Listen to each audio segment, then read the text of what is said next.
Bonjour, il est l'heure de vous informer sur Espoir TV. Au sommaire, l'arrivée à Lubumbashi, le général Edi Kapem lance un message très fort. La ville de Kishanga, débarrassée des groupes 123 par Wazalendo, la ville relance timidement les activités. Une visite inattendue de l'honorable Boula, membre du regroupement des progressistes de l'honorable sénateur Sami Badibangan Sita. Après sa validation à la Cour constitutionnelle, ex-gouverneur Moïse Katumbi, candidat président, a donné le message à la population. Sommaire, aussitôt arrivé à Lubumbashi, le général Edi Kapem lance le message très fort. Suivez reportage de nos confrères Espoir TV Lubumbashi, images extérieures.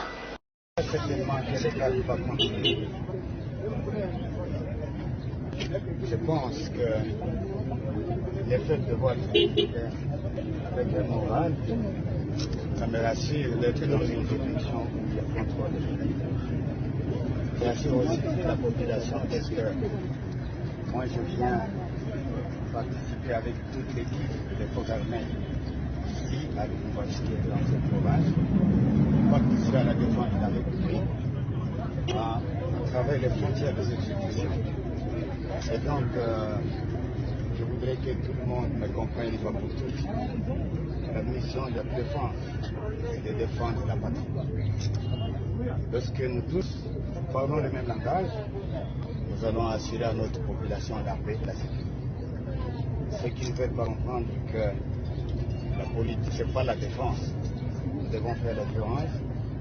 Ceux qui font la politique, fassent la politique dans le respect des lois. Et celui qui touche au domaine de la défense, celui qui touche au domaine de la sécurité, il va menacer la sûreté de l'État. Par conséquent, l'armée, la police, les services de sécurité et la justice vont s'occuper de ça. Et dans l'entretemps, sincèrement, je vous dis merci de votre accueil et nous nous mettons au service de la République pour la paix et la sécurité. C'est une période d'élection. J'apprends dans les médias à gauche-droite qu'il y a des tensions. En principe, ça ne devrait pas avoir de tensions pendant les périodes d'élection. Ce qu'il faut faire, c'est de respecter ce que le commandant suprême. Après avoir débarrassé de 123 par groupe de Wazalendo, la population demande une fois de plus au gouvernement d'intervenir pour chasser le rebelle jusqu'au Rwanda. Suivez commentaire des confrères Africa News. Nous remercions Dieu parce que nous pouvons encore voir la lumière du jour et nous assistons aussi à l'arrivée du gouvernement, ce qui est un bon signe et que l'atmosphère s'améliore. Nous demandons au gouvernement de chasser l'ennemi jusqu'à ce qu'il reparte au Rwanda. Nous pourrons alors nous sentir en sécurité. Nous vivions très bien avec toutes les communautés ethniques, mais cette guerre du pays voisin a créé des discriminations en notre sein et nous a divisés. Miliciens et soldats gouvernementaux patrouillaient dans la ville et repris à l'ennemi. Ceux qui ont participé aux affrontements disent s'être engagés pour la libération du pays. Nous nous battons depuis 1 an et demi et nous n'avons pas reçu un centime du gouvernement. Nous nous battons pour libérer le pays. Je vais me battre sans peur parce que c'est un travail. J'ai abandonné mes enfants. J'ai aussi abandonné une grande famille pour me battre et je vais défendre mon pays jusqu'au bout. Le but de la milice proche de Kinshasa est de pousser le M23 hors des frontières congolaises. Il n'y a donc aucune volonté expansionniste de la part de ses supérieurs. Nous savons que l'ennemi est toujours sur notre sol et nous allons le poursuivre jusqu'aux limites de nos frontières parce que nous connaissons les limites du Rwanda et celles du Congo. Nous n'allons pas envahir leur pays. Lorsque l'ennemi quittera notre sol, nous reviendrons en arrière et nous cesserons le feu. Les affrontements se sont poursuivis à la périphérie de Kinshasa ces derniers jours. Politique. Il était 16 h arrivé de l'honorable Boula dans la commune de Kalamou, quartier Matongé, dans l'une de sa base. Il a réuni des jeunes et des mamans. Suivez l'intervention de l'honorable Boula, candidat député national de Funa sur Espoir TV. Objectif na biso ezali to bunda poto sauver ba âme. Ndenge ba pasteur bazo sauver ba âme na molimo. Biso peto sauver ba âme atananzo. Yango moni thème na biso eza la campagne ezali kobika malamu ezali kobika pona ba mususu. Po bayeba kenga nazaka bien. Po bayeba kenga nazala mbongo. Po bayeba kenga naliaka bien. Pona sentir nga nazaka na vie bien. Il faut na sentir yango na nzela bato mususu. Bato banyokwa maka alobi na kombe onaza lelo grâce ya papa oyo. Mwana ya liboso na lokota na balabala, il est licencié en sciences et environnement de l'Uniking. Mususu auti kosi sakala mingi te na informatique de gestion na IPJ. Ndenge ba auti koyebisa bino bazali kotanga na tene de la Gombe, IG1, IG2. Je paye par enfant. Combien? $300 par enfant. Baneko nyonso bakanga na kota parlementaire. Na kota parlementaire. Mais baneko nyonso bakota parlement. Bayebisa kabino ke po moto bongisa vi na bino eza l'État biso toke ko voter ba mibeko. Mais na pesa yo kombo ya l'État lelo. Bozola nanga? Omoni ba mbongo ba pesa ka bango wana. Kombo mbongo wana l'État. Soko ena mbongo wana okoti mama moko azonyokwama. Osali projet moko ekosala ke na quartier wana, même 50 personnes va se retrouver dans le projet wana. O réduire train ya vie na yo. Eza l'État ne muto salite. Eza l'État. Mais bango bakomisa baza ba representant ya basi na bango, bana na bango. Na mibali na bango. Soki na ebisi bino ba secret betamaka na tuna mususu te, mais yo na mona oza na mbongo ebele, oza na gouvernement, mais kakomini na eza muke. Bisika na sali fondation nanga. Na lobi na lingwala. Lingwala muke. Pona ni boko sala ta moi projet moko muke boete, bo soutenir ba jeune ya lingwala, ba se retrouver. Aloba na ngai boye. Tozalaka na dirkap. C'est un député, aloba na ngai nde na bandaka ngane na osuki sango. Mais nazo mona batu bazo kende mukolo moko tokozwa conscience ya mutu moko ayeboye totuni eke obandiwa. Après sa validation à la Cour constitutionnelle, ex-gouverneur Moïse Katumbi a lancé le message très fort. Suivez reportage et extrait reportage de nos confrères Nyota TV. Aux Congolaises et aux Congolais, le beau temps est arrivé, il est à notre portée. Mon combat est l'instauration de la démocratie et d'un état de droit où il fera bon vivre. S'inspirant de certains enseignements de nos illustres disparus, je citais Joseph Kasavubu, le président Joseph Désiré Mobutu, le président Laurent Désiré Kabila et le premier ministre Patrice Emery Lumumba.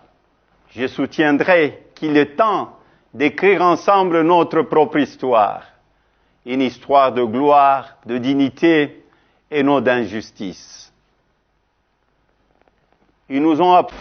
Enfin, pour clôturer notre journal, suivez les condensés des actualités internationales de l'Euronews. Enfin, pour clôturer notre journal, suivez les condensés des actualités internationales de l'Euronews. L'Iran et la Turquie dénoncent le grand nombre de victimes à Gaza et s'inquiètent d'une extension possible du conflit à la Syrie et à toute la région. Emmanuel Macron est à Astana. La France voudrait peser davantage au Kazakhstan, un pays riche en hydrocarbures et l'un des principaux fournisseurs en uranium de l'Hexagone.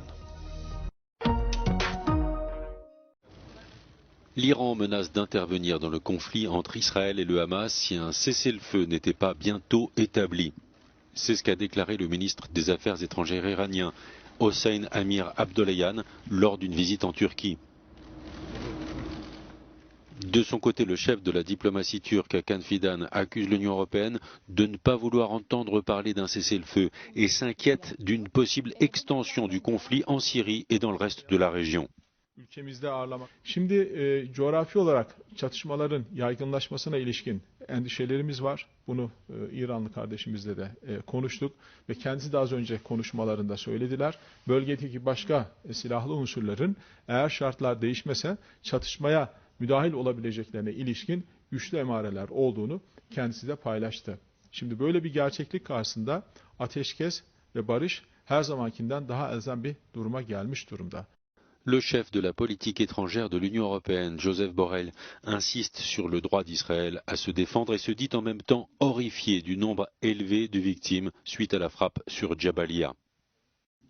Au Vatican, à l'occasion de l'Angélus, le pape François a appelé les fidèles à prier pour les victimes des conflits, pour les victimes en Ukraine, en Israël et à Gaza.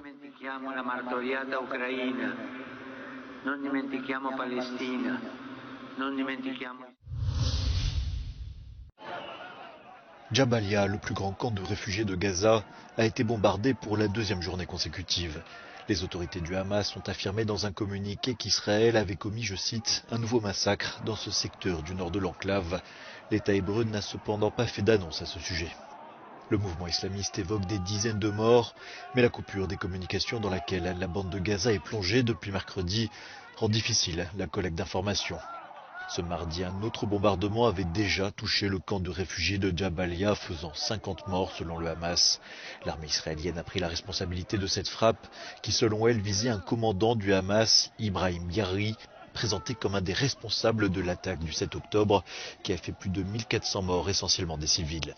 Près d'un mois après le début de la guerre, les appels à une trêve humanitaire pour soulager les 2,4 millions d'habitants de Gaza restent sans suite, malgré les cris d'alarme quotidiens de l'ONU.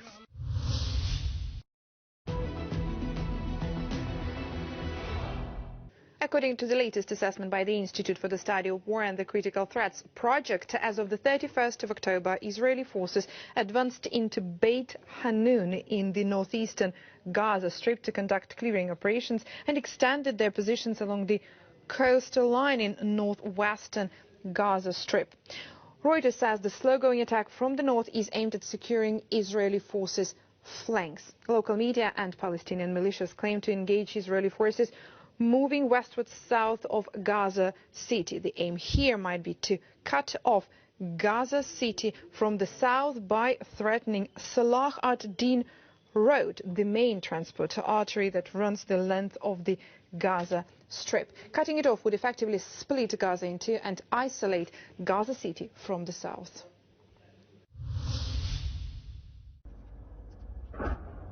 Israël a eu seulement quelques semaines pour préparer ses représailles contre le Hamas à la suite de l'attaque du 7 octobre qui a fait plusieurs milliers de victimes parmi ses citoyens. Les services de renseignement et l'armée israélienne ont été pris de court par la pire agression visant le peuple juif depuis l'Holocauste. Perché non potevano non rispondere a quello che era successo il 7 ottobre, però è un cul-de-sac, nel senso che quello che appunto Hamas voleva era strategia terrestre. Les forces de défense israéliennes ont préparé cette incursion terrestre par des frappes aériennes en continu. Celles-ci ont provoqué des milliers de morts et blessés chez les civils palestiniens coincés à l'intérieur de la bande de Gaza. Les autorités israéliennes insistent sur le fait que leur but est d'éliminer les militants du Hamas qui s'abritent dans les tunnels souterrains de Gaza, pas les civils. It's important to distinguish between a designated terrorist organization whose explicit charter says that it wants to exterminate the state of Israel and kill Jews, and your average Palestinian that just wants to raise their children in peace and security. A lot of these Hamas leaders are residing in plush hotels in Qatar and hanging out in Turkey and having meetings in Lebanon where they powwow with the head of Hezbollah. Qu'attendre sur le long terme après la fin de l'opération en cours à Gaza? Aucune réponse simple n'existe selon les experts de la question israélo-palestinienne. Cela fait des décennies qu'aucun compromis ni paix durable n'ont su être instaurés. Les deux parties devront répondre aux interrogations de la Commission indépendante des Nations Unies qui récolte des preuves de crimes de guerre depuis le 7 octobre. Les enjeux sont importants pour le futur des territoires palestiniens, idem pour la démocratie israélienne. Tutto il mondo, americani compresi, europei compresi, dicono la soluzione è quando finirà questa cosa che si riprenda, si ricerchi un orizzonte negoziale, un orizzonte politico, quindi la soluzione dei due stati. Frank-Walter Steinmeier demande pardon pour les exactions commises par les forces coloniales allemandes en Tanzanie. Entre 1905 et 1907, les soldats allemands ont massacré entre 200 et 300 000 représentants des Magi-Magi, le mouvement de résistance qui rassemblait plusieurs tribus africaines. Frank-Walter Steinmeier a rencontré des descendants de Songea Mbano, le chef de la rébellion de l'époque. Schämt mich, was deutsche Kolonialsoldaten ihrem Ahnherrn, seinen Mitkämpfern und vielen anderen im Gebiet des heutigen Tansania angetan haben.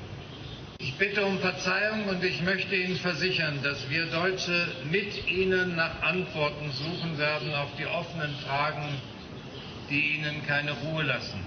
L'empire colonial allemand s'étendait sur plusieurs pays africains, dont le Burundi, le Rwanda, le Cameroun et la Namibie. En 2021, Berlin a reconnu avoir commis un génocide en Namibie. L'empire colonial allemand a disparu après la défaite de l'Allemagne à la fin de la Première Guerre mondiale. Le président serbe a dissous le Parlement et annoncé de nouvelles élections pour le 17 décembre, les troisièmes en près de 4 ans. Aleksandar Vučić tente donc un coup de poker, alors que l'opposition réclame ce scrutin depuis 2 fusillades qui ont eu lieu au mois de mai, faisant au total 18 morts. Une opposition qui devrait se présenter unie, avec le mot d'ordre la Serbie contre la violence, en référence aux manifestations qu'avait connues le pays suite aux tueries. Le chef de l'État a dit estimer que l'unité de la Serbie était nécessaire pour la préservation des intérêts nationaux en pleine crise avec le Kosovo. Emmanuel Macron est à Astana ce mercredi avec pour objectif affiché de renforcer le partenariat stratégique avec le Kazakhstan. L'immense pays d'Asie centrale s'est positionné comme un fournisseur de pétrole brut pour les pays européens, qu'importe le caractère très autoritaire du régime. Les échanges bilatéraux avec Paris se sont élevés à 5,3 milliards d'euros en 2022, pour l'essentiel dans les hydrocarbures. Le Kazakhstan fournit aussi à la France près de 40% de son uranium. En effet, nous avons des profondes convergences, et ces convergences se tiennent dans un moment du monde que vous avez rappelé, qui est fait de beaucoup de crises et de déséquilibres. L'Asie centrale, longtemps un précaré russe, est courtisée par les grandes puissances à un moment où la Russie est accaparée en Ukraine. Dans ce jeu d'influence, la Chine voisine, forte de son grand projet d'infrastructure des nouvelles routes de la soie, a pris une longueur d'avance, mais l'Europe et la Turquie avancent aussi leurs pions.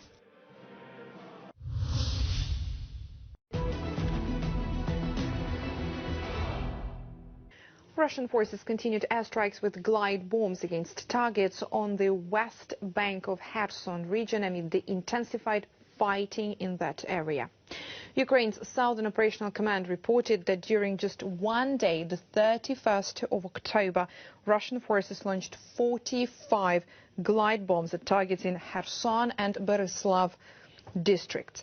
Russian bloggers claimed that Ukrainian forces maintain positions and continue ground activity on the east bank of Kherson region, specifically in Krynki. There it is, about 30 kilometers from Kherson city and also near the Antonivsky road bridge. It is here, and the Antonivsky rail bridge here. Russian bloggers claim that fighting is ongoing near Krynki and the Antonivsky railway bridge, and that Ukrainian forces attempted to break through Russian defenses near Pishanivka, here it is, and also near Poima. Poima is about 12 kilometers southeast from Kherson city. A few days ago, Ukraine has started the forced evacuations of children and minors from more than 20 settlements in Kherson region near the front line as Russia intensified the attacks.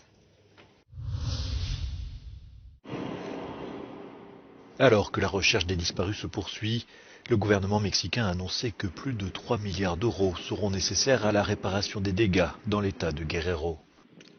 La région a été dévastée la semaine dernière par l'ouragan Otis, qui a fait au moins 45 morts. Les données officielles indiquent que 98% des logements et 80% des hôtels ont été touchés, rien qu'à Acapulco. L'aide du gouvernement et des ONG a seulement commencé à être distribuée ce vendredi dans cette ville de 780 000 habitants, symbole du tourisme de masse au Mexique. Les opportunités, mais surtout les risques liés à l'intelligence artificielle sont à l'ordre du jour du premier sommet mondial sur cette nouvelle technologie au Royaume-Uni. Des dirigeants politiques et des chefs d'entreprise évaluent les menaces potentielles posées par l'IA et la meilleure façon de réglementer le secteur. Même le très libertarien patron de Tesla, Elon Musk, est favorable à plus d'encadrement. Be cautious in how regulations are applied, so you don't go charging in with regulations that inhibit the positive side of AI. So that's why I'm really emphasizing initially start with insight. We start with observation from a neutral third party. Then you have proposed rulemaking. La vice-présidente américaine Kamala Harris était présente. Avec plus de 27 autres membres de délégations nationales, elle a signé une déclaration commune sur la sécurité de l'IA. Un peu plus tôt cette semaine, le président Joe Biden avait publié un décret visant à ce que les États-Unis montrent la voie en matière de gestion des risques liés à l'intelligence artificielle. Maintenant, nous sommes à la fin de notre journal. Rappel du titre. Arrivée du général Edi Kapens à Lubumbashi. La ville de Kishanga débarrassée des groupes 1-23. Une visite inattendue de l'honorable Boulaboula.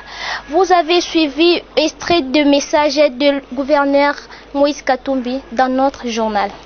Voici, nous sommes à la fin de notre journal. Merci à vous qui nous suivez. C'était votre journaliste Bénédicte Bichouala. Merci, à la prochaine.